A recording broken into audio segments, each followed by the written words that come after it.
राधा वल्लभ श्री हरिवंश। राधा वल्लभ श्री हरिवंश। वृंदावनेश्वरी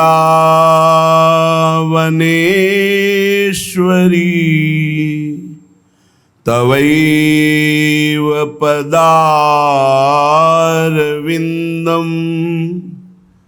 प्रेमामृतैकमकरन्द रसौघपूर्णम्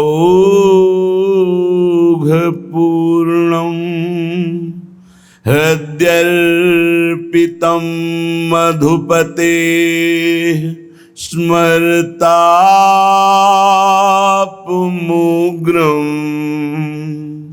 निर्वापयत् परम शीतलमाश्रयामि। परम शीतल माश्रयामि।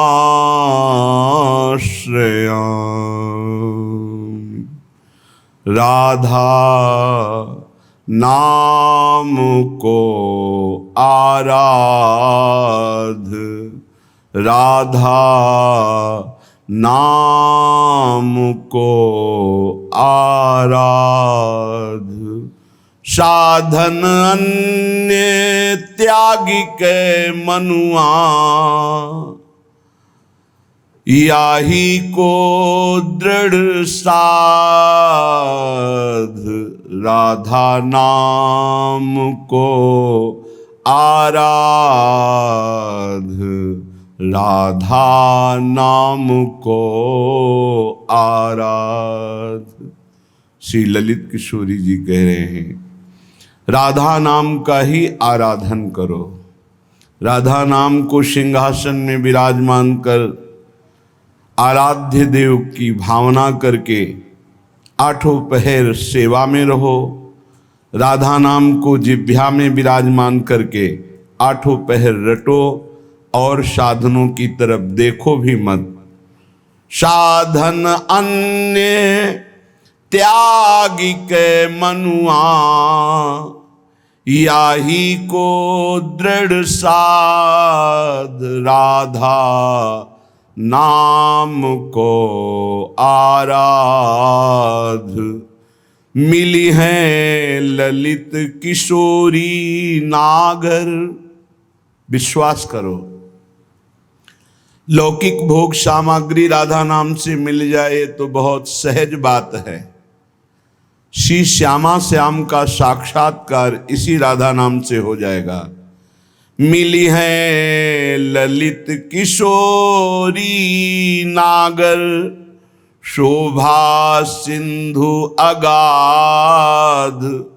फली है सकल मनोरथ हुई है, श्री वृंदावन बास। आहा, यदि आप राधा राधा राधा ऐसा रटते रहे, राधा नाम को अपने आराध्य देव के रूप में विराजमान करके अष्टयाम सेवा करते रहे, तो राधा नाम के फलस्वरूप श्यामा श्याम का साक्षात्कार हो जाएगा। आपको चिदानंद में दिव्य वृंदावन का अखंड अनंत काल तक के लिए वास हो जाएगा। समस्त तुम्हारे मनोरथ सफल हो जाएंगे। क्यों न मूढ़मती राधा पुकारे। ऐ मूढ़मती, क्यों समय नष्ट कर रहा है? राधा राधा राधा ऐसा क्यों नहीं पुकार रहा? राधा नाम पतवार बावरे, मानस हाथन दृढ़ करी धारे। क्यों न मूढ़मती राधा पुकारे। भवसागर से पार होने के लिए सुदृढ़ नौका और पतवार ये राधा नाम है। अरे मूढ़मती, क्यों समय नष्ट कर रहा है? निरंतर राधा नाम रट भव समुद्र से पार हो जाएगा। ललित किशोरी सदगुरु सो मिली, रहु जो बूढ़त आनी उबारे। नौका पतवार राधा नाम है, पर खेवैया सदगुरु हैं। अरे मूढ़, सदगुरु का आश्रय ले। उनकी कृपा के बिना इस भव समुद्र से पार होना, राधा नाम में प्रीति होना, राधा नाम में विश्वास होना, ये बहुत कठिन है। सदगुरु रसिक की कृपा से ही ये सौभाग्य प्राप्त होता है। पानी चढ़त शीस ते सजनी, फिर को केवट नाव पुकारे। यदि तुम डूब गए तो फिर ना तुम नाम पुकार पाओगे राधा, और न केवट खेवैया सदगुरु का आश्रय ले पाओगे। अभी तुम डूबे नहीं हो, अभी पापों ने इतना भयंकर रूप धारण नहीं किया है, इसलिए अभी अवसर है। राधा नाम पुकार लो, सदगुरु की शरण में हो जाओ, तो भव समुद्र से पार हो जाओगे। क्योंकि बिना सदगुरु की कृपा के भगवत मार्ग प्रकाशित नहीं होता। जहां हो वहीं खड़े रहोगे। यात्रा सदगुरु कृपा से होती है, क्योंकि अहंकार, ममता, आसक्ति ये हमको जकड़े रहती हैं हथकड़ी बेड़ियों की तरह। ये ममता, आसक्ति और देहाभिमान ये सदगुरु की शरण होने पर क्षीण हो जाता है। श्री ललित किशोरी जी कह रहे हैं, राधा नाम अद्भुत चंद। जिसके जिह्वा पे राधा राधा, तो चंद्रमा दो कार्य करता है, शीतलता और अमृत प्रदान करता है। तो राधा नाम सुधा रसम, राधा नाम अमृत रस वर्षाता है और शीतल चांदनी का प्रकाश कर देता है, अर्थात अद्भुत ज्ञान, अद्भुत प्रेम। बरसत नित श्रृंगार सुधारस, सरसत अमित आनंद। राधा नाम अद्भुत चंद, जासु प्रभा अंतस तम नासन। जात सकल दुख द्वंद, राधा नाम अद्भुत चंद। ललित किशोरी सदा एक रस, क्यों न भजसी मति मंद। राधा नाम अद्भुत चंद। ये राधा नाम अद्भुत चंद्रमा है। ये प्रेमामृत रस और ज्ञान प्रेम का प्रकाश करता है। जिस प्रकाश से अंतस्तम की अविद्या का नाश होकर शुद्ध तत्व बोध होता है, समस्त द्वंद्वों पर विजय प्राप्त कर लेता है उपासक। ललित किशोरी जी कहते हैं, सदा एक रस, प्रेम रस, भगवदानंद रस में डूबने के लिए तू क्यों नहीं मतिमंद, तू क्यों नहीं राधा नाम का भजन कर रहा है। राधा गोविंद पद कमल, निश दिन हिये संवार। जिन करुणावलोकिए, तो देखत निकुंज बिहार। श्री राधा गोविंद देव जी के चरण कमलों का चिंतन करो ऐ मन, जिनकी कृपा को से ही नवनिभृत निकुंज का अद्भुत सुख इन्हीं नेत्रों से देखने में आता है। पद रज तम किम आस करत हो, जोग जप जब साधा की। सुमिरत होत सुखद आनंद अति, जर न रहत दुख बाधा की। ललित किशोरी शरण सदा रहु, शोभा सिंधु अगाधा की। पर ब्रह्म गावत जाको जस, झारत चरण रेणु राधा की। ऐ मन, तू इधर उधर मत भटक। किसी से आस मत कर, ये यज्ञ तीर्थ याटन आदि साधनों का आश्रय मत ले, एकमात्र राधा राधा राधा, इससे अपार सुख की प्राप्ति हो जाएगी, दुख की जड़ नहीं रह जाएगी। सदा आगाध शोभा सिंधु प्यारी जू का वरदहस्त आपके ऊपर रहेगा। प्यारी जू कौन है? परब्रह्म परमात्मा, जिनका जस गाते हैं और जिनके पग पधारने पर आगे आगे सोहनी लगाते हैं, पुष्प दल बिछाते हैं, वो है श्री राधा। ऐसी श्री राधा का निरंतर नाम रटन करो, आराधना करो। बहुत जल्दी हमारी करुणामयी अलवेली सरकार हैं, बहुत जल्दी प्रसन्न हो जाती हैं। ये प्रसन्न हो गई तो परमात्मा अधीन हो गया, श्री कृष्ण अधीन हो गए। पूज्य श्री भाई जी महाराज हनुमान प्रसाद पोद्दार जी, अद्भुत वचन। भगवान जिसे अपनाना चाहते हैं उसे सब जगत ठुकराने लगता है। पकड़ो, ये जो रोना धोना शुरू कर देते हो कि अब तो हमसे कोई बात नहीं करता, अब तो ऐसा, ये भगवान की विशुद्ध कृपा है जो ये मोह जाल अज्ञान अविद्या ये तुमसे दूर हो रही है, असलियत समझ में आ रही है। विश्वास कीजिए इस बात पर, भगवान की कृपा की अवहेलना मत कीजिए। यदि तुम्हें कोई तिरस्कार कर रहा है, तुमसे कोई बात नहीं कर रहा है, तुम्हारे सामने भारी समस्याएं आ रही, तो कृपा है हमारे श्री हरि की। अब ऐसा विधान होने वाला है जिससे जन्म जन्म की बिगड़ी बनने वाली है। मान लो बात। भगवान जिसे अपना प्रेम देना चाहते हैं उसको सब जगत से ठोकर लगवा देते हैं। ऐसा ही है, ऐसा ही है।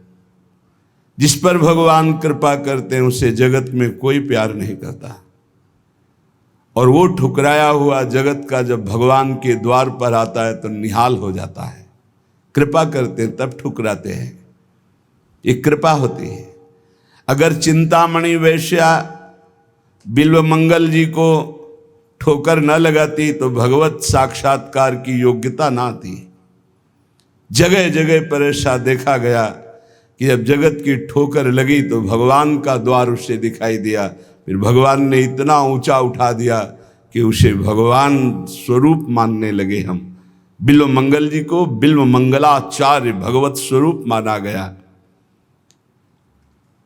किसी भी वस्तु से, व्यक्ति से, स्थान से जब ममता होती है तो अज्ञान इतना बढ़ जाता है कि भगवान हैं भी कि नहीं ऐसा संशय होने लगता है। ये महापुरुषों के वचन हैं। जब भगवान कृपा करते हैं और सब जगह से ठोकर लगती है और ममता भगवान के चरणों में हो जाती है, तब उसको जो ज्ञान, जो आनंद प्राप्त होता है वो कहीं नहीं है।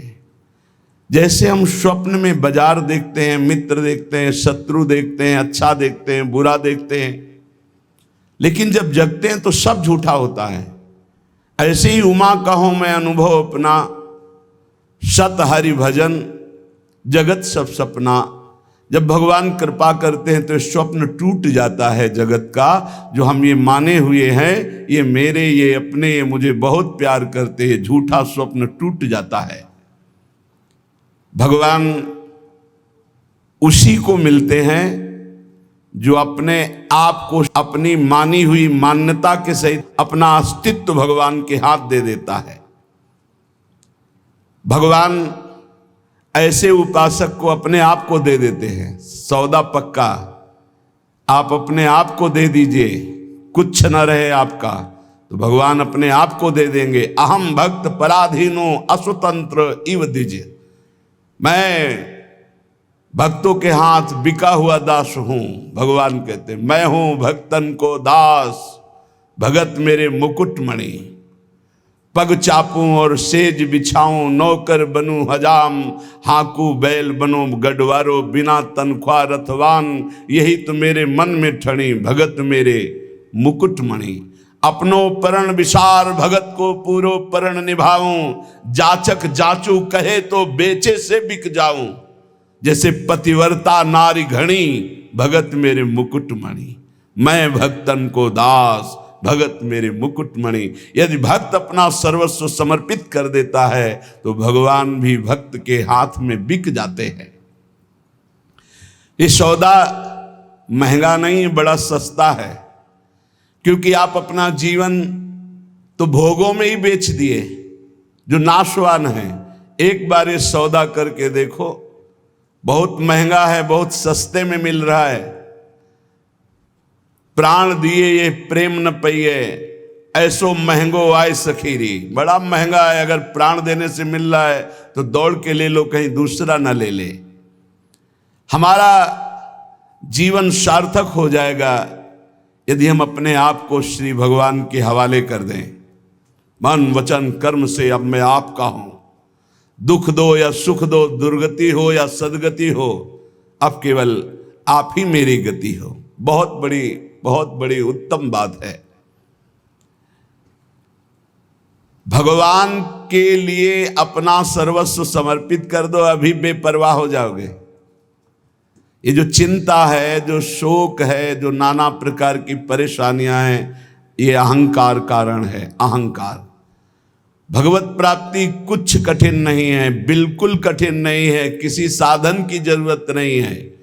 साधन केवल असाधन त्यागने के लिए। असाधन त्याग दो, अभी भगवत स्वरूप प्रकाशित हो जाए, क्योंकि वो है।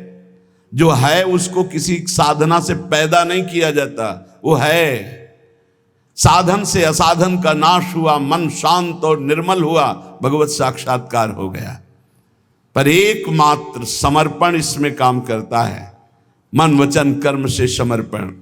एक पद महापुरुषों ने गाया कि हरि मेरा सर्वस्व आपको समर्पित है, मेरी गति तुम ही, अनेक तोष पाऊं। बहुत जोर की बात है। बड़े महापुरुष का पद है, श्री सूरदास मदन मोहन जी महाराज। अगर हमने अपने प्रभु को सर्वस्व समर्पण कर दिया तो अनेक तोष पाऊं, अनेक प्रकार से अपने भक्त का सुख। भगवान का एक नाम है भक्त जनमन रंजन। अपने भक्त के मन को अपार आनंद देने वाले बन जाते हैं। प्रायः लोग डिप्रेशन के शिकार होते चले जा रहे हैं। क्यों? कल भी एक यहां बहुत परेशान। डिप्रेशन है कि आप समझिए पहले। व्यर्थ का चिंतन, व्यर्थ की कल्पना, व्यर्थ का भय, व्यर्थ की घबराहट, कहीं ऐसा ना हो जाए, कहीं ऐसा ना हो जाए। क्यों ऐसा हो रहा है? पाप कर्म किए हैं, पाप कर्म किए हैं। अब उनके दंड का समय आ रहा है, तो सबसे पहले बुरी दशा आने के पहले बुद्धि बदली जाती है। जेहिका विधना दारुण दुख दीन, तेहि के मति पहले हरिलीन। सिद्धांत को समझो। और व्यर्थ की कल्पना, अगर उसी समय ये बात आने लगे पॉजिटिव, क्या होगा? भगवान मंगल करेंगे, अभी डिप्रेशन खत्म होना शुरू हो जाए। पहली बात, पाप नष्ट हुए बिना तुम्हारा मन निश्चिंत, निशोक, निर्भय नहीं होगा। प्यारे, दवाइयों से समय काट सकते हो, लेकिन पूर्ण स्वस्थ नहीं हो सकते। पूर्ण स्वस्थ तब होगे जब आपका मन निर्मल होगा, मन शांत होगा, मन पॉजिटिव चिंतन करेगा, सकारात्मक चिंतन करेगा। और वो तब होगा जब आप नाम जप करोगे, जब भगवान का भरोसा ले लोगे। तो बड़ी से बड़ी विपत्ति में भी अब क्या होगा? वही होगा जो प्यारे ने मंगल रचा है। अब वही होगा जो आनंदमय होगा। मेरी गति तुम ही, अनेक तोष पाऊं। चरण कमल नख मनि पर, विषय सुख बहाऊं। घर घर जो डोलों तो हरि तुम्हें लजाऊं। मेरी गति तुम ही, अनेक तोष पाऊं। आपके श्री चरण कमल नखमणि का साक्षात्कार करने के लिए समस्त विषयों को बहा दिया, त्याग दिया। हे नाथ, मेरी गति आप ही हो, और मैं देख रहा हूं कि अनेक प्रकार से आप पोषण करते हो। यदि मैं आपका भरोसा छोड़कर औरों को आगे हाथ फैलाऊं, घर घर भटकूं, तो लज्जा है, धिक्कार है हमारी शरणागति पर। हे, इन बातों को समझो। अगर आप प्रभु के सिवा किसी के आगे ऐसे करते हैं तो धिक्कार है शरणागति को तुम्हारी। अन्य आश्रय भी बना हुआ है। घर घर जो डोलो तो हरि तुम्हें लजाऊं, तुम्हारो कहाय कहो कौन को कहाऊं, तुमसे प्रभु छाड़ी कहा दीनन को ध्याऊं। इतने बड़े प्रभु का कहलाकर अब किसी के आगे हाथ फैलाऊं? आप प्रभु के आश्रित हैं, प्रभु को छोड़कर किसी और के आगे, जो खुद विषयों का गुलाम है, खुद जो नाना प्रकार के भोगों की मार से परास्त है, उसके आगे आप हाथ फैला रहे हो। धिक्कार है, तुम भगवान के कैसे दास हो, कैसे भगवान के भक्त हो। तुमसे प्रभु छाड़ी कहा दीनन को ध्याऊं, मेरी गति तुम ही अनेक तोष पाऊं। महारानी जी, प्रभु जी वो देख रहे हैं, तुम्हें ऐसे किसी से कहने की जरूरत नहीं। विश्वास करो, थोड़ा धैर्य रखो। 12 बजे पाते हो, 2 बज सकते हैं, लेकिन धैर्य रखो। 2 बजे ऐसा मिलेगा जो 12 बजे कभी नहीं पाया है। विश्वास करो, धैर्य रखो, टूटो मत। तुम्हारो कहाए कहो कौन को कहाऊं, तुमसे प्रभु छाड़ी कहा दीनन को ध्याऊं। ए बाबूजी, ऐसा कार्य कर दो, इससे अच्छा है भूख प्यास छोड़ करके और प्राण त्याग दो। अगर ये कहना पड़े हरि से अलग किसी से, और हरि से भी क्यों, हरि से भी क्यों, तुम्हारी गरज हो तो करो, तुम्हारी गरज हो तो करो। क्यों गरज? तुम्हारी गरज है, कोई हमारी गरज है? हम आपके हैं, जैसे चाहो वैसे करो। तुमसे प्रभु छाड़ी कहा दीनन को ध्याऊं। हो सकता है वो अमुक भगत काम कर दे। प्रभु अखिल कोटि ब्रह्मांडों के ईश्वर, यदि उनसे काम नहीं बनता तो किसी से नहीं बनेगा, और उन्हीं से बनेगा तो बनेगा, नहीं तो भरपूर बिगड़े, किसी और का भरोसा नहीं।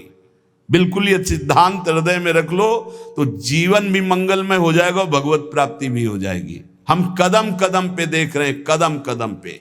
मांगना शब्द नहीं है, और जो जैसे प्रभु हमारा विधान बनाते हैं वैसे हमें जीना है। हमारा परमार्थ भगवत प्रसन्नता के लिए, अर्थ के लिए नहीं, व्यवस्था के लिए नहीं। मानो हमारी कोई व्यवस्था नहीं होगी तो 50-100 निकलो, 4 गांव में जाओ, रोटी मांग के लाओ, सब बैठ करके नमक रोटी खाओ, राधा गुणगान करो। अरे बिजली नहीं रहेगी तो दीपक से सत्संग हो जाएगा, माइक नहीं रहेगा तो इतना आवाज में दम दे देंगे श्री जी की आप तक आवाज पहुंच जाएगी। और जो होना है वो पक्का होना है। हम आशा क्यों करें भोगों की, धन की और भोगी पुरुषों की? आशा भोगी आस नहीं, आशा ही परमम दुखम, नैराश्यम परमम सुखम। इधर से निराशा, आशा एक केवल स्वामिनी जी से, आशा एक केवल स्वामिनी जी से, वो भी स्वामिनी जी से कुछ लेने के लिए नहीं, स्वामिनी जी को सुख देने के लिए। आशा से दास्यम वृषभानुजायास, केवल एक आशा कि मैं आपकी दासी बनूं, मैं आपको सुख पहुंचाऊं। शीस तुम्हें नाय कहो कौन को नवाऊं, कंचन उर हार छाड़ी कांच क्यों बनाऊं। मणिगण पुंज ब्रजपति छाड़त हित हरिवंश कर गई कंचू।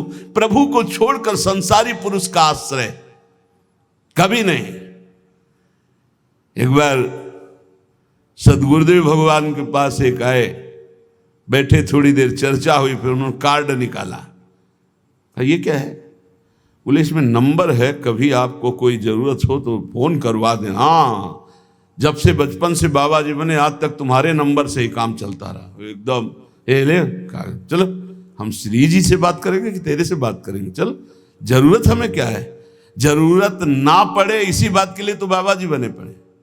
हमारी कोई जरूरत नहीं, आपको जरूरत हो तो करो। जा ही ना चाहिए कबों कछु, हमें नहीं चाहिए, हम तो उसी में राजी हैं जिसमें आप राजी हो। जैसे रखोगे वैसे, ज्यो ज्यो राखत हो त्यों त्यों रहियत हो हरि। भगवत शरणागत चाहे गृहस्थ हो चाहे विरक्त, अन्य आश्रय नहीं, भगवत आश्रय। शीश तुम्हें नाय कहो कौन को नवाऊं, कंचन उरहार छाड़ी काच क्यों बनाऊं। अब तो जागृत शयन रहत उरु पर मणिकंचन ज्यों पाची। प्रियालाल मणिकंचन में जैसे नीलमणि में कंचन, ऐसे हमारी माला की तरह युगल सरकार हृदय में पड़े। अब ये सांसारिक राग कांच थोड़ी पहनेंगे। शोभा सब हानि करूं जगत को हंसाऊं, हाथी ते उतर कहा गदहा चढ़ाऊं। अरे भाई, अब हंसी नहीं करवाएंगे कि देखो भगवान के दास हैं हाथ। केतिक आयु केतिक जीवन का है विनाशत काद हटकत। भगवत दास कहला करके दांते निपोर करके किसी से पैसा मांगना, इससे अच्छा है अन्न जल त्याग करके प्राण त्याग कर दो प्रभु के लिए। क्या ये जीवन है? संतों को, भक्तों को, भागवतों को कोई भिखारी न समझे। वो भिखारी नहीं है, वो बादशाह हैं। और जो भिखारी है वो भगवान के दास नहीं होते। भिक्षा के लिए केवल अन्न के टुकड़े की आज्ञा की है आचार्यों ने। भिक्षान्नम औषधम, भूख लगेगो मांग खाऊंगो गिनो न सांझ सवेरो।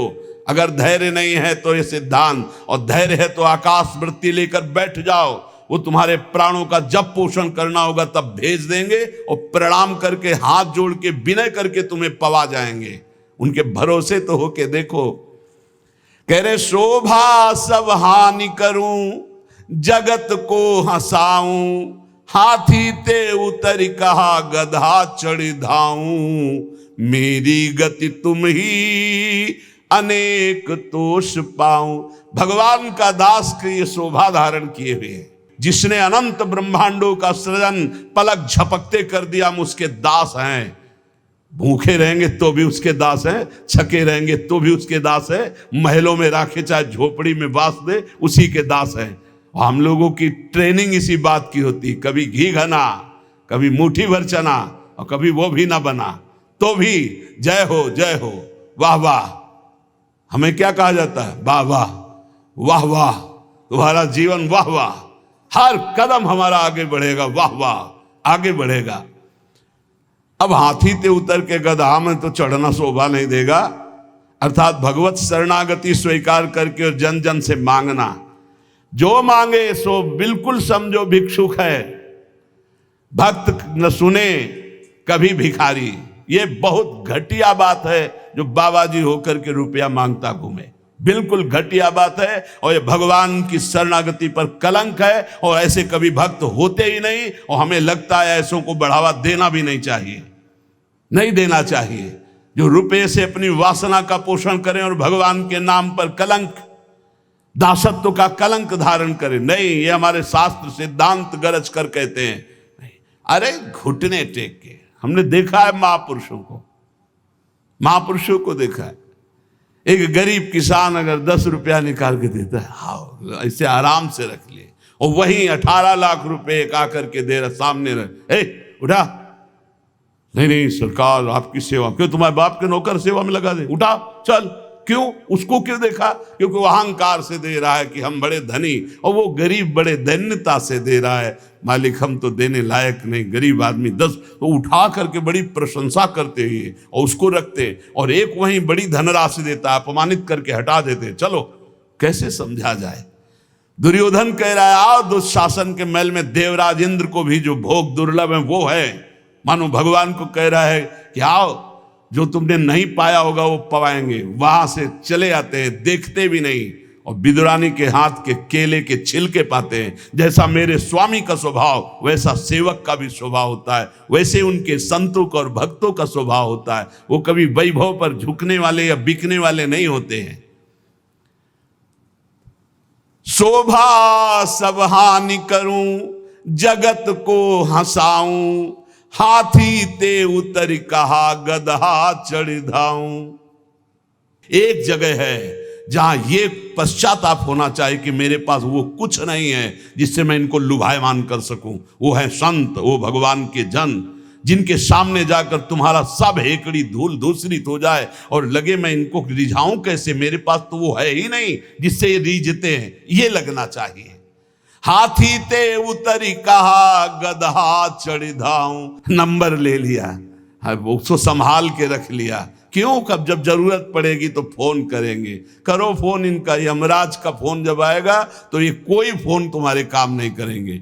अगर हरि का केवल नंबर रखा है, सेव है एक नंबर, एक ही नंबर सेव है, राधा राधा राधा, तो ठीक घंटी बजते ही उत्तर मिलेगा। और अगर सैकड़ों नंबर सेव हैं तो किशोरी जी जानती है इसको हमारी विशेष आवश्यकता है, इसके बहुत से नंबर हैं। देख लो मोबाइल वालों, आखिरी नंबर इन्हीं का लगता है तो पहला जो इनका नंबर और आखिरी नंबर इन्हीं का रखेगा। पहला भी नंबर है और आखिरी भी इन्हीं से, आदि भी इन्हीं से, अंत भी इन्हीं से, तो मध्य भी इन्हीं का। जीवन मंगल में हो जाएगा। हमारी बात मान लो, हम जीवन भर के अनुभव की बात करते ऐसे, अब तो बिगड़ा और भरोसा इनका तो ऐसा चट संभल के खड़ा हो गया, पूछो मत। कई ऐसी घटनाएं बड़ा सब व्यवहार का सिस्टम देखते हैं हम। किसी भी तरह का कोई प्रतिग्रह लेने की यहां आज्ञा नहीं है, किसी भी तरह का कोई प्रतिग्रह। और बड़े बड़े खर्चे का जब आता है तो देखते कैसे श्री जी करती, केवल श्री जी स्पष्ट दिखाई देता है। ये स्वामिनी, मैं इसको जानता भी नहीं कौन है, और रोकर घुटने टेक करके वो अपने आप व्यवस्था कर जाता है। तो शोभा सब हानि करूं, जगत को हंसाऊं, हाथी ते उतर कहा गदहा चढ़ी धाऊं। जब वीर शिवाजी को पता चला कि जिन तुकाराम जी महाराज का ऐसा प्रताप है, उनके घर में खाने की भी व्यवस्था सही ढंग से नहीं, और ढेर लगा दिया अन्न के बोरे, घी के बड़े बड़े टीन, बूरा के बोरे, सब व्यवस्था। आप कीर्तन करके जब घर पधारे तो बोले ये सब क्या? बोले छत्रपति वीर शिवाजी ने सारी व्यवस्था की। पत्नी ने बताया, बोले इसी समय तुरंत घर से बाहर करो, सब, एक भी दाना नहीं रखना। जबकि महाभागवत शिवाजी थे, एक भी दाना नहीं। हम केवल हरि के दिए जीते, हम किसी और के नहीं, हम केवल विठ्ठल के दिए जीते हैं, ये नहीं, सब हटवा दिया। जो चक्की में थोड़ा पीसा गया था ना, वो तक हटवा नहीं, हम हरि के दिए जीते हैं। अगर वैभव हरि में देकर वैभव में रखना चाहते तो जय जय आपकी, आप हमें अगर आप फुटपाथ पे रखना चाहते हो तो जय जय। ये केवल प्रवचन नहीं, दोनों जीवन है। कुमकुम लेप छाड़ी काजर मुँह लाऊं, कामधेनु घर में तजी अजा क्यों दुहाऊं, मेरी गति तुम ही अनेक तोष पाऊं। यदि आपके सिवा किसी और की तरफ देखूं, आपकी तरफ देखने का मतलब है कुमकुम का लेप होना, और दूसरों की तरफ देखने का मतलब है काजर की लेप होना। आपसे प्राप्त करना मानो कामधेनु, और दूसरों से चाहना मानो बकरी का दूध। नहीं चाहिए। कामधेनु जब घर में है तो मुझे अजा का दूध नहीं चाहिए। कनक महल छाड़ी अब क्यों परन कुटी छाऊं, पायन जो पेलो प्रभु तो नानत जाऊं। अब तो हर समय आपके चरणों के समीप रहते हैं, मानो हम महल में रहते हैं प्रिया प्रीतम के। अब हम पर्णकुटी क्यों छाए जब महल में हमें वास मिल गया। अब आप लात मारो तो भी आपको छोड़ने वाले नहीं।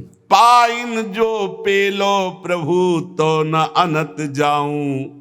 आगे की बहुत बड़ी बात कह रहे।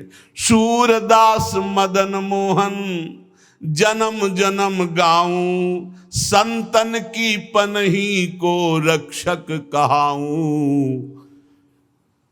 मेरी गति तुम ही अनेक तोष पाऊं। हे प्रभु, बार बार जन्म हो और आपका ही नाम जप करके आपकी लीलाओं का गायन कर व्यतीत हो, और आपके परम प्रेमी भक्त संतों की जूती का मैं रक्षक कहलाऊं। जहां उनकी जूती उतरे वहां मैं रखकर उनको साफ करूं और उनकी सुरक्षा करूं। संतन की पनही को रक्षक कहाऊं, मेरी गति तुम ही अनेक तोष पाऊं। एकमात्र अपने आराध्य देव का आश्रय, और आराध्य देव का आश्रय जब सदगुरु के द्वारा मिलता है तो एक खास बात होती है, उसमें संबंध पकड़ने वाली बात है, बड़े भाव का विषय है। अगर हमसे भजन नहीं भी हो रहा है तो हमारी भगवत प्राप्ति निश्चित है, यदि हमारा संबंध दृढ़ है। संबंध दृढ़, और संबंध दृढ़ है तो भजन हर श्वास होता है, किया नहीं जाता। जैसे शरीर से संबंध दृढ़ हो गया है तो शरीर का नाम कभी भजन करते हो ना कभी भूलते हैं, हर समय शरीर की स्मृति बनी रहती है। जितना भी व्यवहार होता है वो शरीर के लिए होता है, खान पान, देखना सुनना, भोगना कमाना, सब शरीर के लिए। संबंध, भगवान संबंध का बहुत सुंदर व्यवहार जो हमारा बनता है हृदय में, तो वैसे ही प्रभु निर्वाह करते हैं।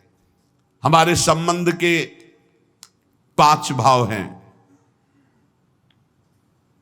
दास्य, सख्य, वात्सल, कांता, सहचरी। शांत भाव तो समदर्शिता में ब्रह्म ज्ञान के अंदर भी रहता है, लेकिन जो सुखास्पद भाव है वो दास्य, सख्य, वात्सल्य, कांता और सहचरी। कांता गोपी भाव और सहचरी, इन भावों के द्वारा जो गुरुदेव हमें संबंध देते हैं उसमें दृढ़ रहना चाहिए। संबंध का निर्वाह प्रभु बहुत जोर से करते हैं। संबंध जो मिला है वो ठसक में बदल जाए। मैं प्यारी जू की सहचरी हूं, मैं प्रियाजू की प्रिय सहचरी हूं, ये ठसक बन जाए। जैसे अपने वृंदावनवासी राधा उपासी नित्य विहार रस के जो भजनानंदी जन हैं, चाहे वो गृहस्थ हो चाहे विरक्त, ठसक होनी चाहिए हमारे माई श्यामा जू को राज। मैं श्री जी की हूं, मैं प्यारी जू की हूं। सच्ची मानिए, ये स्त्री पुरुष शरीर की पोशाक है, न तुम स्त्री हो न पुरुष हो, भगवत दिव्य अंश हो। कैसे निर्वाह करते हैं संबंध का हमारे प्रियालाल श्री विठलनाथ जी। कल आपने चर्चा सुनी श्री त्रिपुरदास जी की, उसमें श्री विठलनाथ गोस्वामी जी का भी नाम आया था। श्री विठलनाथ जी ठाकुर जी के प्रति वात्सल्य भाव रखते थे। मेरे लाला पुष्ट मार्गी, वात्सल्य भाव। जैसा भाव करोगे वैसे ही, ये यथा माम प्रपद्यन्ते तास तथैव भजाम्यहम् हम। ठाकुर जी के प्रति इनका पुत्र भाव था, मेरा लाला। जैसे नंद बाबा, ठीक ऐसा ही भाव श्री विठलनाथ गोस्वामी जी का। एक बार श्री श्रीनाथ जी को दूध पवा रहे थे, ठाकुर जी ने एक घूंट पिया दूध और कटोरा ऐसे हटाते हुए कहा जय जय, क्या कमी रह गई दूध में? ठाकुर जी ने कहा बहुत मीठा कर दिया, मिश्री बहुत अधिक डाल दी, मुझसे पिया नहीं जाता। बड़ी मनोहार करी, आज पी लो, पी लो, कोई बात नहीं, क्योंकि पुत्र भाव है। ठाकुर जी ने बड़ा ऐसे करते हुए पिया। दूसरी बार भोग में आपने मिश्री कम मिलाई, ठाकुर जी ने एक घूंट पिया, ऐसे कर दिया। कहा जय जय, आज क्या कमी? कहा दूध तो एकदम सीठा कर दिया,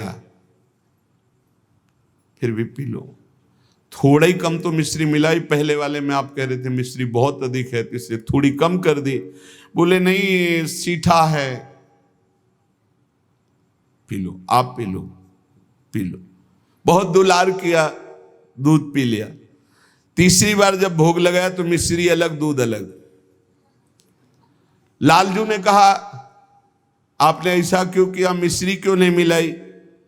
गोसाई जी ने कहा जब मेरे द्वारा मिलाई हुई मिश्री आपको पसंद ही नहीं आती, कभी कह देते हो बहुत मीठा है, कभी कह देते हो सीठा है, तो आज स्वयं मिला लो। तो हंसकर कहा कि हम मिलाने लायक हैं? हम आपके बालक हैं। बालक मिलाना क्या जाने, और दौड़ गए और गोद में बैठकर छाती से चिपक गए और कहा रूस गए क्या, मिला के पिलाओ, हम तो बालक हैं, हम थोड़ी मिला पाएंगे। ये था माम प्रपद्यन्ते, वात्सल्य भाव, मेरे पुत्र हो। तो वैसे ही ठाकुर जी गोसाई जी के हृदय से चिपक करके श्री श्रीनाथ जी कहने लगे, मैं तो आपका बालक हूं ना। अशुभ प्रवाह होने लगा। ठाकुर जी ऐसे महान सुख देते हैं जो जिस भाव से। एक दिन मचल गए, सैया रचना करके जब शयन कराने को गए, कहा ये सैया ठीक नहीं है, दूसरी सैया ले आए। ये बिछौना ठीक नहीं है, दूसरा बिछौना ले आए। नहीं नहीं, ये रंग मुझे पसंद नहीं, और रंग का बिछौना बिछा दिया। अब कितने बिछौना, कितनी सैयाएं बदल दी लालजू महाराज बार बार, ये ठीक नहीं, ये ठीक नहीं।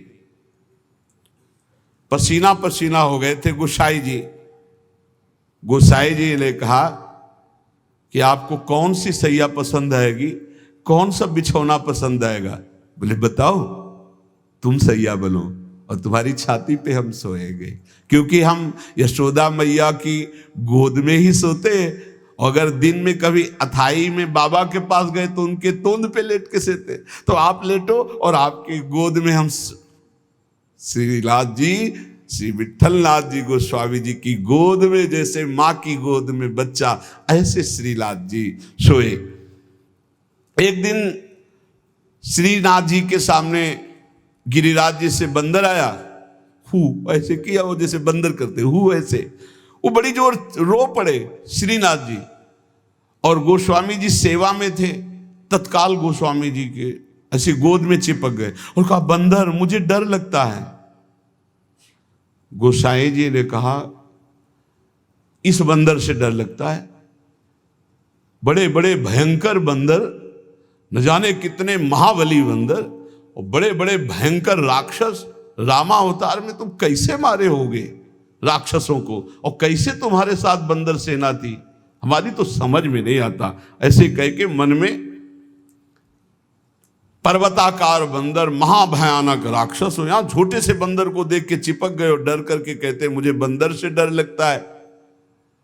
जब शयन करने गए तो ठाकुर जी ने शयन में कहा कि देखो गोसाई जी, एक ही भाव रखो, एक म्यान में दो तलवार नहीं होती। यदि पुत्र माना है तो केवल पुत्र मानो, अगर भगवान मानोगे ऐश्वर्य तो फिर पार नहीं पाओगे, हम ऐसा ऐश्वर्य दिखाना शुरू कर देंगे। अगर पुत्र माना है तो केवल पुत्र ही मानो, तो तुम्हारा बेटा बंदर से डरेगा कि नहीं, तो हम वैसे ही डर रहे हैं जैसे बेटा डरता है। और अगर ये कि भगवान ऐश्वर्यशाली, तो फिर पार नहीं पाओगे, हम इतना ऐश्वर्य दिखा देंगे। एक म्यान में दो तलवार नहीं रहती। गोसाई जी जगे एकदम, और श्रीनाथ जी को देखा पास में, तो गले से लगा करके दुलार करते हुए, वात्सल्य भाव।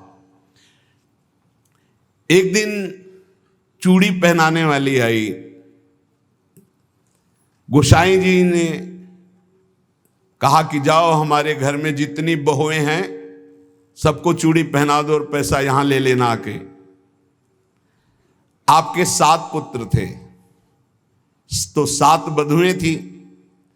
गोसाई जी ने ये नहीं कहा कि 7 बधुओं को पहना देना, कहा कि मेरी जितनी बहुएं हैं उन सबको चूड़ी पहना दो और पैसा यहां से ले जाना। अब उनकी 7 बहुएं तो चूड़ी पहनी, 8वीं श्री स्वामिनी जी पहुंच गई अपने कर कमल। जे ही उस चूड़ी पहनाने वाली ने श्री जी के कर कमल को देखा, अशुभ प्रवाह, आनंद मूर्ति हमारी प्यारी जो है, अशुभ प्रवाह होने लगी। ऐसा उसको लगने लगा कि आनंद के आवेग में मुझे मूर्छा आ जाएगी। नीलांबर का हल्का सा घूंघट है, मनो मृणाल, मनो कमल लाल, ऐसे सुंदर कर कमल। वो सोच रही इनके कर कमल में पहनाने लायक तो चूड़ियां ही नहीं हमारे पास। श्री जी ने इशारा किया, पहनाओ। किसी तरह वो प्रेम शिथिल होते हुए जैसे जैसे इशारा होता गया वो चूड़ियां पहनाई। बहुत देर तक वह शुभ प्रवाह करती रही। इसके बाद गोस्वामी जी के पास उसको ले जाया गया।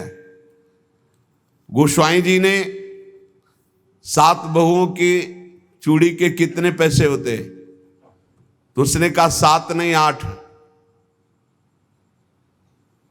गोसाई जी ने कहा 7 बहुएं, तो तू 8 की बात कैसे कह रही? तो उसने कहा मैं कसम खा के कहती हूं मैंने 8 बहुओं को। तो बोले जब 7 हैं ही तो 8 कैसे? तो उनका मैं कसम खा के कहती हूँ 8 बहुएं थी और मैंने 8 को पहनाई है, और जो 8वीं थी वो इतनी सुंदर थी, इतनी, और रोने लगी। गोसाई जी ने कहा कि ऐसा कैसे हो सकता है, चलो इससे झंझट हटे। 8 बहुओं की चूड़ी पहनाने के पैसे दे दिए। जब रात्रि में शयन किया तो श्री जी ने गोसाई जी से कहा कि उस चूड़ी वाली से क्यों झगड़ रहे थे?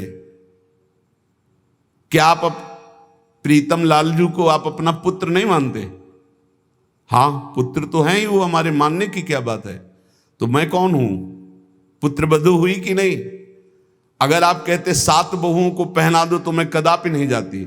आपने कहा मेरी सब बहुओं को पहना दो, तो 8वीं मैं हूं, मैंने ही धारण। श्री जी के इन वचनों को सुनकर गोसाई जी तत्काल उठे और बैठे बैठे रात भर रोते रहे कि लाडली जू कितनी कृपालु, कितना भाव स्वीकार करने वाली हैं। यहां एक बात ध्यान रखनी है कि गुरु प्रदत्त भाव के अनुसार, संबंध के अनुसार जब सेवा की जाती है तो बहुत जल्दी वो सेवा सिद्ध हो जाती है, आराध्य देव बात करने लगते हैं। भक्त की हर बात को प्रभु सुन रहे। गोसाई जी ने कहा जाओ सब बहुओं को चूड़ी पहना दो, सुन रही ना श्री जी, इसीलिए चूड़ी पहनने गई। हमारा भाव दृढ़ होना चाहिए, भाव में कमी नहीं होनी चाहिए। जैसा हम भाव गुरु प्रदत्त करेंगे वैसा ही इष्ट देव अनुभव कराएंगे। जाकी रही भावना जैसी, प्रभु मूरत देखी तीन तैसी। एक अयोध्या में उमापति नाम के महापुरुष निवास करते थे। ये बहुत शास्त्रों के ज्ञाता और भजनानंदी महापुरुष थे। तो इनको अपने में भाव आता था कि मैं गुरु हूं राम लक्ष्मण भरत शत्रुघ्न का, ये मेरे पुत्र और शिष्य के समान है। तो ये जब मंदिर में जाते कनक भवन में, तो कनक बिहारी राम जी को ये माला खरीदते हो, पहन के जाते और अपना पहना हुआ माला देते कि राम जी को और लक्ष्मण जी को पहना दो, और सीता जी के लिए कहते कि आधा दरवाजा मोड़ दो, पर्दा कर दो, बहू है हमारी। ये रोज ऐसा करते। पुजारी वैसा ही कहते, जैसा ही कहते, क्योंकि महापुरुष थे उमापति जी। पर वैष्णव जन, संत जनों को अच्छा नहीं लगा कि भगवान को अपनी पहनी माला पहनाते हैं। सब वैष्णव जन खिलाफ हो गए और कहा ऐसा नहीं हो सकता, भगवान केवल तुम्हारे नहीं कि तुम आकर अपनी प्रसादी माला भगवान को पहनाते हो। तो उन्होंने कहा यदि आप लोग ऐसा कहते हो तो हमारी बात सुन लीजिए। गुरु के सामने शिष्य कभी अमनिया माला पहन ही नहीं सकता, और हमारे शिष्य हैं। बोले हम तुम्हारी इन बातों को नहीं मानते भावुकता की, लेकिन कल से आप ठाकुर जी को अपनी प्रसादी माला नहीं पहनाएंगे। वो अमनिया माला लेके आए 10 और कहा लो पहनाओ। तो जो राम जी के गले में डालते टूट के गिर जाती, लक्ष्मण जी के गले में डालते टूट के गिर जाती। 10 माला पहना दी, वो सब टूट के गिर गई। सब संत और वैष्णव खड़े देख, बोले देखा ये भला अमनिया पहन सकते हैं जब मैं इनका गुरु हूं। वशिष्ठ भाव से वो रहते। फिर उन्होंने माला मंगवाई और सामने माला पहनी और जे ही दी कि लो पहनाओ, वो माला टूटी रही, वो माला धारण हो गई।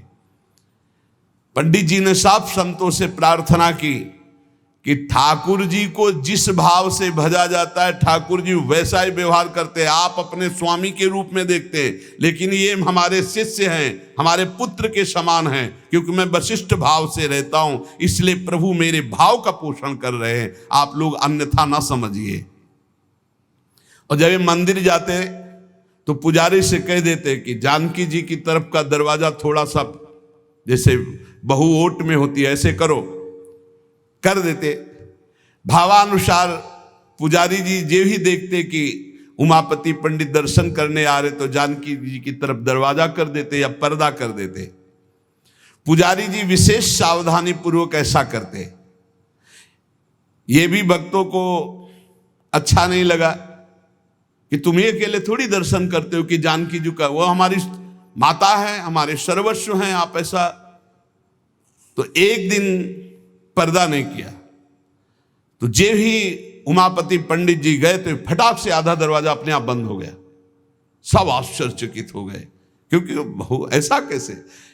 बस ये बात समझ लो, प्रभु भाव को बहुत पकड़ते हैं, भाव ही सबसे बड़ी वस्तु है। धड़ाक से दरवाजा बंद हो गया। पंडित जी ने पुजारी जी से कहा, आप कभी चूक मत करना, जानकी जी हमारी बहू हैं, हमारे शिष्य की है, इसलिए वो कभी हमारे सामने ऐसे नहीं, पर्दा करके। तो पुजारी ने और संतों ने जान लिया कि महामहिम भाव को प्राप्त महापुरुष है, सबने क्षमा मांगी।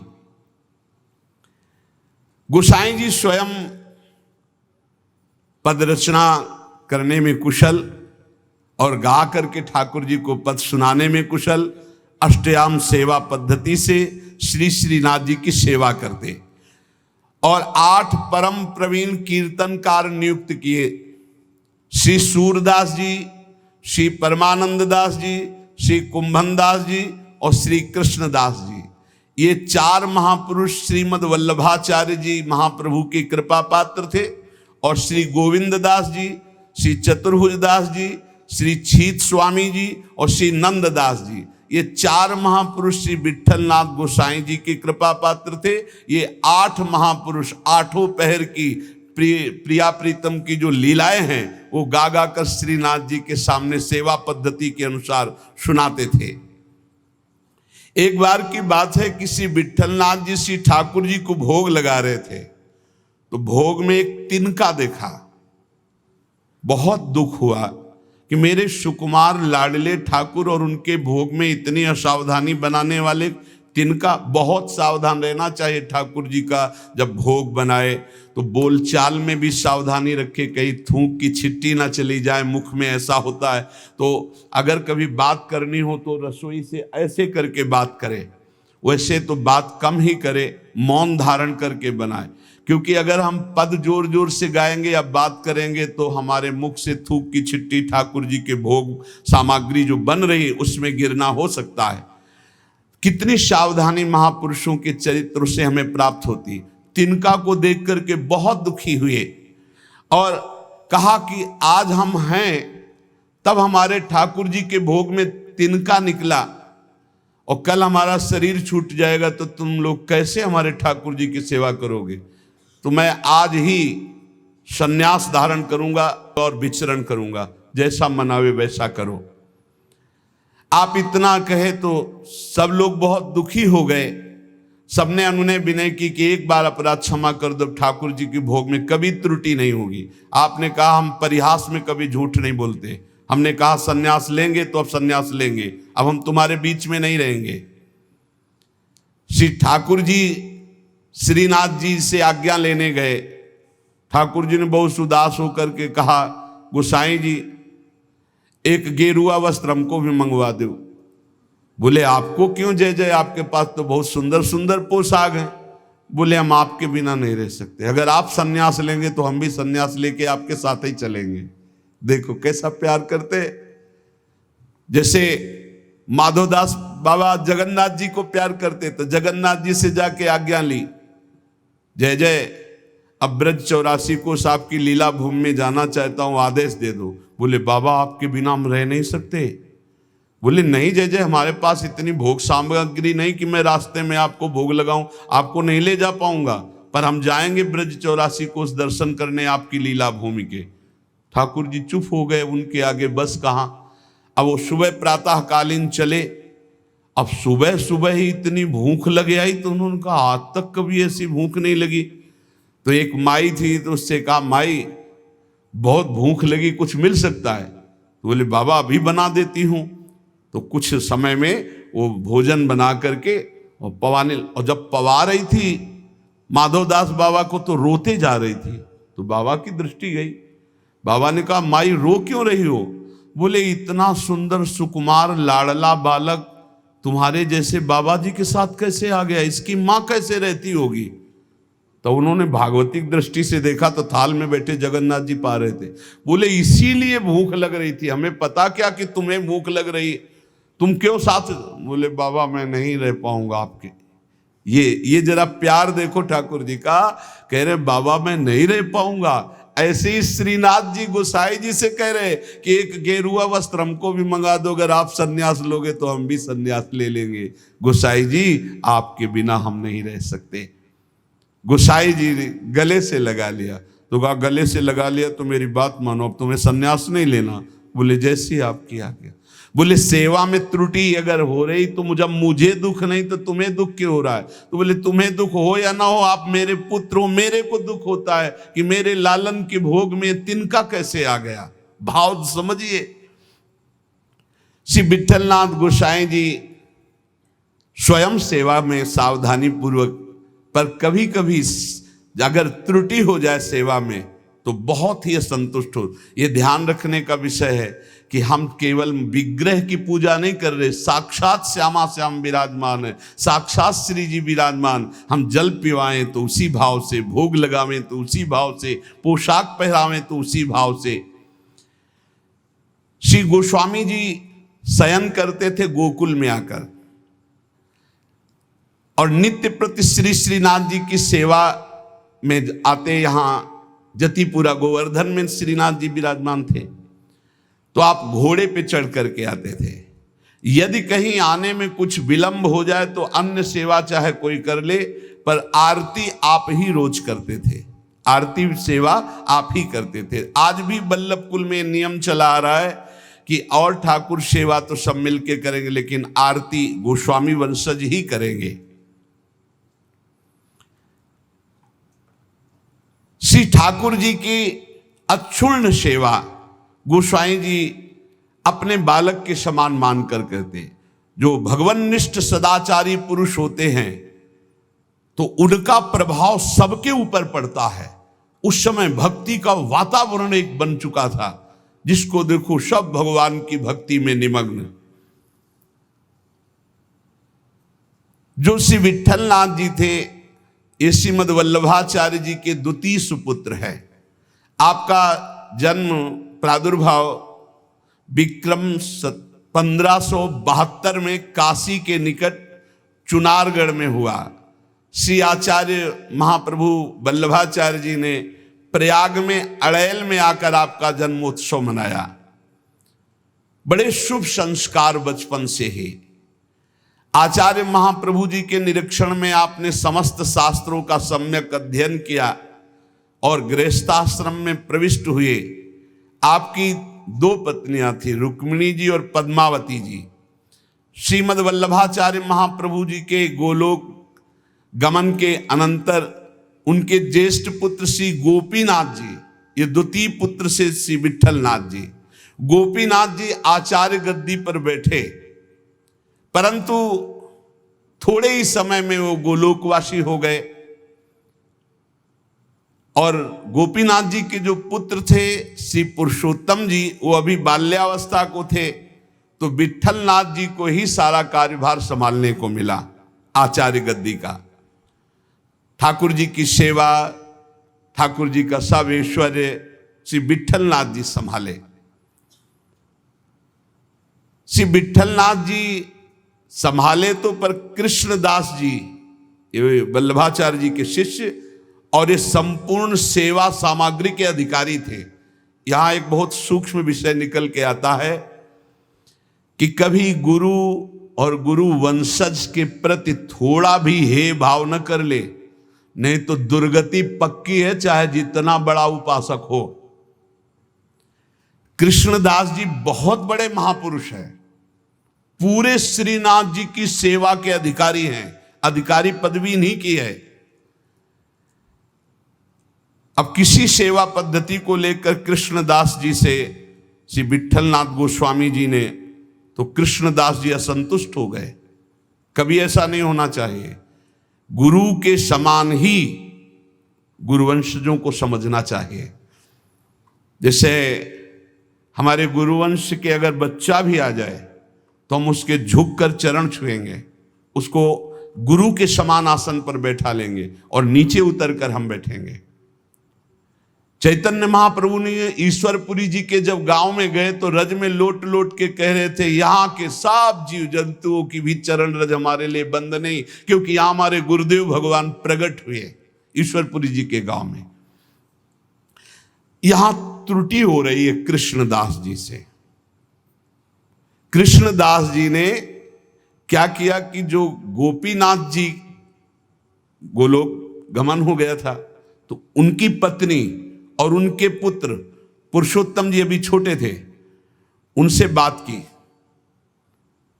और गद्दी पर पूरा अधिकार कर लिया। पुरुषोत्तम है ही, क्योंकि उनके पिता गोपीनाथ जी अधिकारी थे, और हटा दिया श्री विट्ठलनाथ जी को। और हटा ही नहीं दिया, पूरी सेवा से हटा दिया कृष्णदास अधिकारी जी ने। पुरुषोत्तम जी को गद्दी पे बैठा दिया, उनकी मां को समझा बुझा करके दस्तखत करवा लिए और श्री विट्ठलनाथ गोस्वामी जी को हटा दिया। न श्रीनाथ जी की सेवा मतलब आना भी बंद करवा दिया। ऐसा नहीं करना चाहिए था, ये बहुत बड़ा अपराध बन गया। और बहुत बड़े महापुरुष हैं कृष्णदास जी, कोई साधारण नहीं। आगे उनके कवि चरित्र का श्रवण करना, इतने बड़े महापुरुष। गोसाई जी को सब अधिकार छिन जाने का कष्ट तो नहीं हुआ, पर सेवा छूट जाने का बहुत कष्ट हुआ। और महापुरुषों के हृदय में किसी भी तरह का यदि कष्ट हो गया तो उसे फिर भगवान बर्दाश्त नहीं करते। आपको बहुत क्लेश हुआ, श्रीनाथ जी का दुलार छूट गया, सेवा छुटवा दी कृष्णदास अधिकारी ने। आप पाराशौली में जाकर रहने लगे, पर बहुत दुखी अंदर से। और दूर तक वहां तक आते जहां श्रीनाथ जी की ध्वजा दिखाई देती है, वहां से साष्टांग दंडवत करके बहुत एकाग्रता पूर्वक ऐसे देखते मंदिर की तरफ, रोने लगते श्री विट्ठलनाथ जी। ये बहुत बड़ी हानि का विषय, बहुत बड़ी हानि का विषय। गुरुजनों से विरोध करने का मतलब है सर्वस्व का नाश, चाहे जितना बड़ा भी कोई तपस्वी भजनानंदी हो। एक श्री रामदास जी भीतरिया जो ठाकुर जी की सेवा में रहते थे, वो श्री विट्ठलनाथ जी की स्थिति से परिचित थे। वो रोज गुप्त रूप से समय निकालते। यद्यप श्री कृष्णदास जी ने उनको भी मना कर दिया था, पर वो जाते और गोसाई जी को श्री लालजू का बीड़ा प्रसाद देते। बीड़ा प्रसाद आंखों से ऐसे रख करके खूब रुदन करते श्री विट्ठलनाथ जी। ये बहुत बड़ा अपराध है, बहुत बड़ा अपराध। गोसाई जी ठाकुर जी के लिए अपने कर कमल से एक फूलों का हार बनाते और कहते पहना देना जाके, और रोज एक श्लोक दैन्यता का लिखते और कहते ठाकुर जी को सुना देना जाके। श्री रामदास जी नित्य प्रति आकर वो फूलों का हार और ठाकुर जी को एक श्लोक सुनाते, ठाकुर जी को फूलों का हार पहनाते, और ठाकुर जी रोज एक पान की बीड़ी देते जो उनको जाके देते और उनको प्रणाम करते। एक दिन ठाकुर जी ने संदेश में कहा कि गोसाई जी से कह दो मेघ तो समय पर बरसेगा, तुम दुखी क्यों हो रहे हो? मेघ तो समय आने पर बरसेगा, तुम दुखी क्यों हो रहे हो? विट्ठलनाथ जी के सामने जब जाकर रामदास जी ने कहा मेघ तो समय पे बरसेगा, आप दुखी क्यों हो रहे हो? लालन ने ऐसा कहा है। तो विट्ठलनाथ जी ने कहा कि मेघ तो समय पे बरसेगा, पर चातक अपनी टेक पुकार क्यों छोड़ेगा? चातक तो रटता ही रहेगा। बहुत सुंदर बात। अगर चातक अपनी रटन छोड़ दे तो चातक कैसा? मेघ तो समय पे बरसेगा, वो बरसे, लेकिन चातक अपनी रटन नहीं छोड़ सकता। मेरी रटन घटने वाली नहीं, मैं तो रो रो कर आपको पुकारता ही रहूंगा।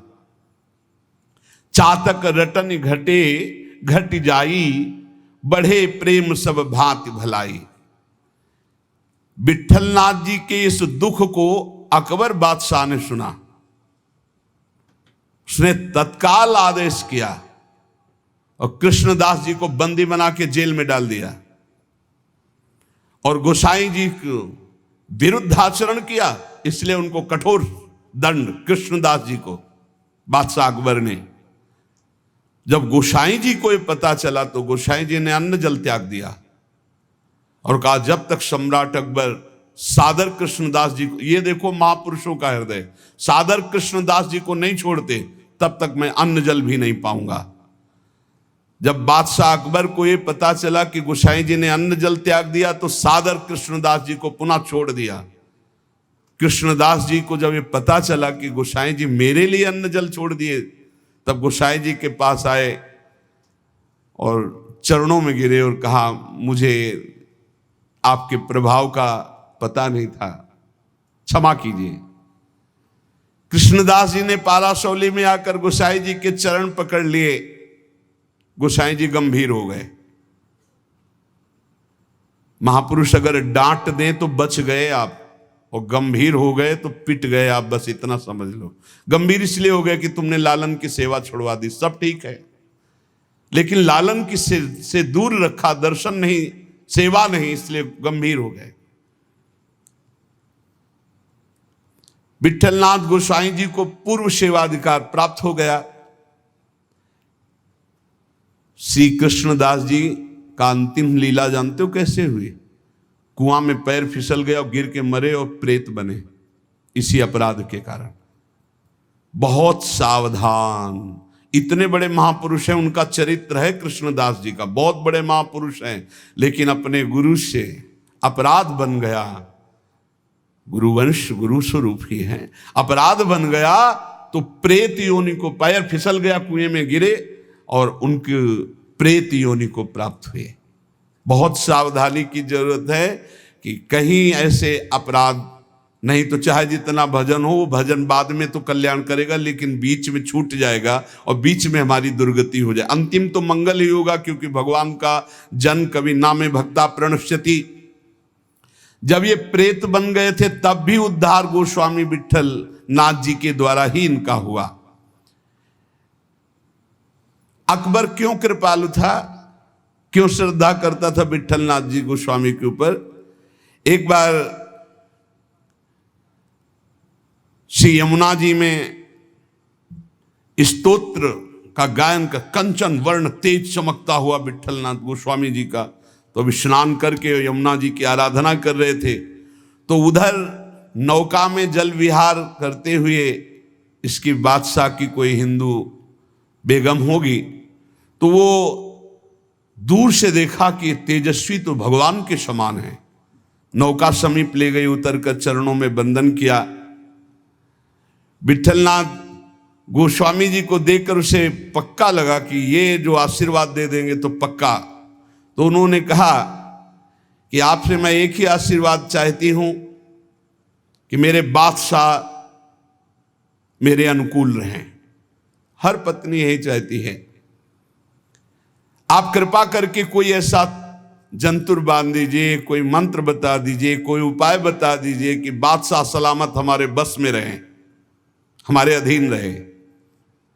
आपने मुस्कुरा दिया कि मैं एक जंतुर देता हूं, इससे बादशाह तुम्हारे अधीन रहेंगे, और दोहा लिख करके भुजा में बांध दिया।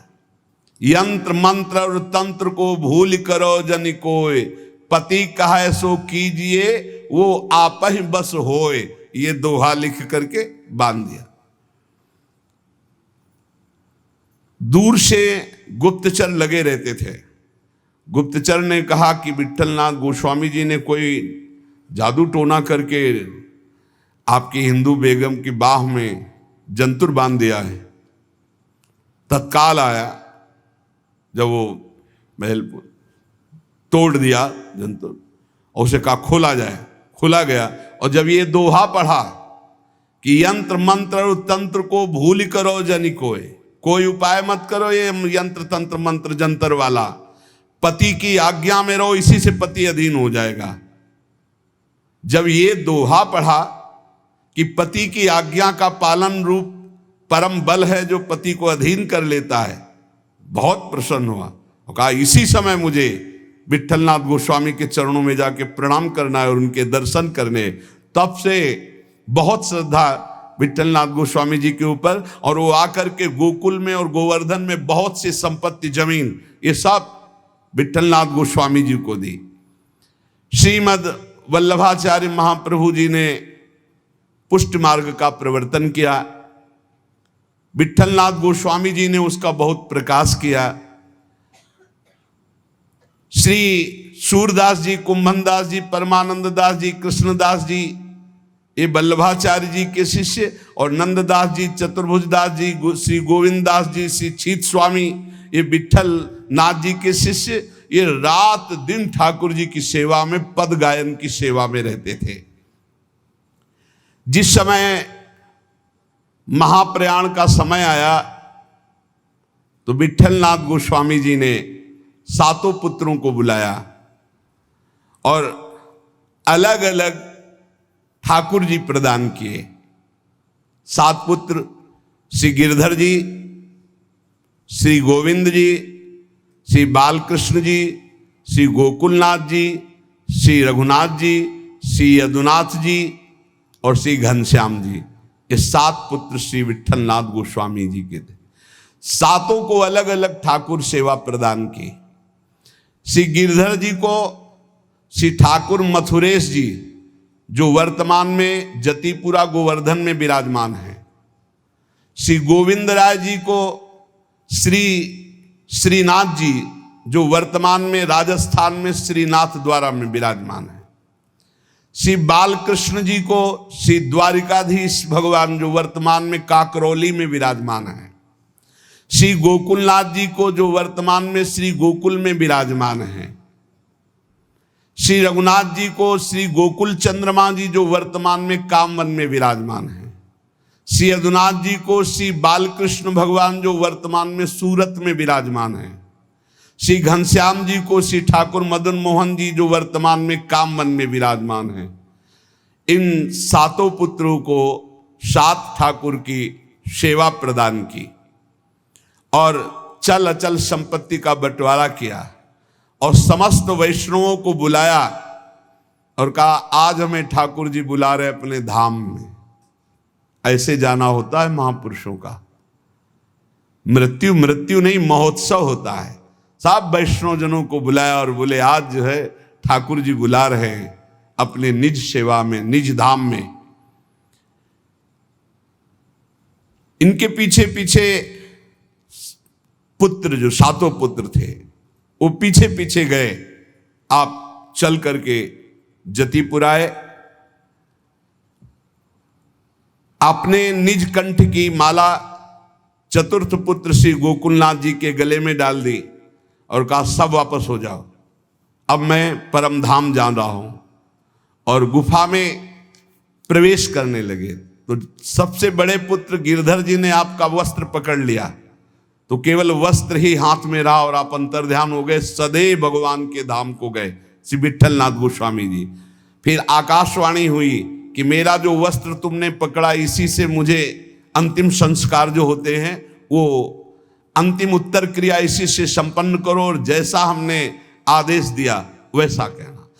तो जिस समय गोस्वामी जी श्री लालजू को श्लोक भेजते थे, वो बाद में श्लोक संग्रहित कर करके लिखते थे, यद दैन्य त्वत्कृपा हेतुर न तदस्ति ममाण्वपि ताम कृपाम कुरु राधेश यया तद्दैन्यमाप्नुयाम। हे राधापति, जिस दैन्यता से आप कृपा करते हैं, रिझते, वो दैन्यता तो मेरे में है नहीं, अणुमात्र भी नहीं है। अब तो आप अपनी तरफ से कृपा करें और मुझे वो दैन्यता प्रदान करें जिससे आप रिझते हैं। दूसरा श्लोक, सर्वसाधम शून्योहम सर्वसामर्थ्यवान भवान श्री गोकुल प्राणनाथ न त्याज्यो हम कदापि वै।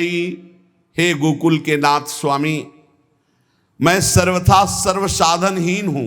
देखो आचार्य हैं पर कैसी दैन्यता है, और आप सामर्थ्यवान हैं, अतः किसी भी स्थिति में आप मेरा त्याग मत कीजिए, क्योंकि मैं साधनहीन हूं, आप सामर्थ्यवान हैं, आपके द्वारा त्याज्य नहीं हूं। नाथ मेरा कभी त्याग मत कर देना।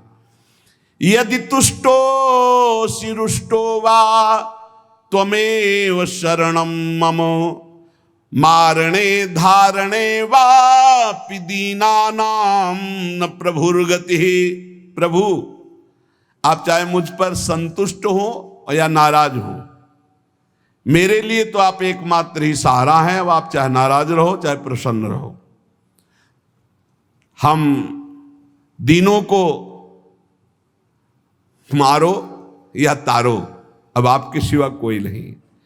आपको हमारा भार वहन करना ही पड़ेगा नाथ, आपको हमारा पोषण करना ही पड़ेगा जबरदस्ती, आपको अंगीकार करना ही पड़ेगा, क्योंकि आपके सिवा हमारा कोई नहीं है। ऐसे दैन्य भाव से जब कोई भाव संबंध से प्रभु से जुड़ जाता है तो इसी जन्म में देखो, हम प्रभु को अपना स्वामी मानते हैं, हम प्रभु को अपना सखा मानते हैं, हम प्रभु को अपना प्रीतम मानते हैं। ये भाव तब तक साधन भाव माना जाएगा जब तक प्रभु आपका भाव स्वीकार नहीं कर लेते। निहाल तभी उपासक होता है जब वो आके कह देते तू मेरी, जो भाव किया, तू मेरा सखा, तू मेरी दासी, तू मेरी सहचरी, जब वो स्वीकार कर लेते तब मोहर लग गई, पक्का हो गया। एक ये सिद्धांत। और दूसरा, जब गुरु स्वीकार कर लेते हैं तो इष्ट की स्वीकृति अपने आप हो जाती है। इष्ट और गुरु में भेद नहीं होता, गुरु गोविंद ने भेद कराई। जब गुरुदेव स्वीकार कर दिए कि तू प्रियाजू का, तो गुरुदेव ने जो कह दिया वो प्रियाजू भी नहीं काट सकती है। इसलिए हमें अपने भाव संबंध में दृढ़ रहना चाहिए और भाव के द्वारा ही हमारा व्यवहार होना चाहिए। जैसा हमारा इष्ट से व्यवहार है ठीक वैसा ही भाव हमारा होना चाहिए, जैसा भाव है वैसा इष्ट से व्यवहार होना चाहिए। इसी जन्म में आपको उत्तर मिल जाएगा कि श्री जी ने आपको स्वीकार कर लिया है। और जब ये आ जाता है कि श्री जी ने स्वीकार, एकदम बेपरवाही, ऐसी मस्ती आती है, कैसे उदाहरण में बताएं, बनेगा ही नहीं उदाहरण, पर थोड़ा सा इशारा, जैसे शाखा चंद्र न्याय से कहते हैं कि डाल के एक हाथ ऊपर देखो चंद्रमा दिखाई दे रहा, चंद्रमा तो न जाने कितनी दूर है पर हम चंद्रमा को देख पाते। ऐसे उदाहरण में जैसे भारत का कोई बड़ा अधिकारी आपसे आके हाथ मिला दो, कह दे चिंता मत करना, आज से मैं आपका, और आप जो कहेंगे सो हम करेंगे, फिर कैसा और लगेगा? वो दोबारा कभी फोन करे या ना मिले, लेकिन आप छाती चौड़ी करके घूमेंगे। ऐसे ही हम श्यामाजू के बल अभिमानी, वो तो नाशवान पद है और नाशवान शरीर है, और वो सर्वज्ञ नहीं है, वो अल्पज्ञ बहुत दूर रहता है, वो असीम नहीं है, वो अनंत नहीं है, सर्वत्र नहीं है, सर्वज्ञ नहीं है, लेकिन प्रियालाल असीम है, अनंत है, सर्वज्ञ है, सर्वत्र है। और गुरु ने संबंध करवा दिया, उनकी शरणागत करा दिया, और जिस समय शरणागति आपके हृदय में पुष्ट हो जाएगी तो हम श्री श्यामाजू के बल अभिमानी टेढ़े रहे मोहन रसिया सो बोले अटपटवानी। बड़ा अद्भुत आनंद इस ठसक में रहता है कि हमारी श्यामाजू, हमारी प्यारी जू, हमारी लाडली जू। हर समय नाम जप करते रहो और अपने आराध्य देव के सानिध्य का अनुभव करते रहो। इसी जीवन में इस माया प्रपंच से हटकर परमानंद स्वरूप प्रियालाल को प्राप्त हो जाओगे। विश्वास कर लो, बस नाम न छूटे और संबंध का भाव न टूटे तो निश्चित इसी जन्म में अनुभव हो जाएगा। शेष चर्चा आगे। श्री राधा वल्लभ लाल की जय।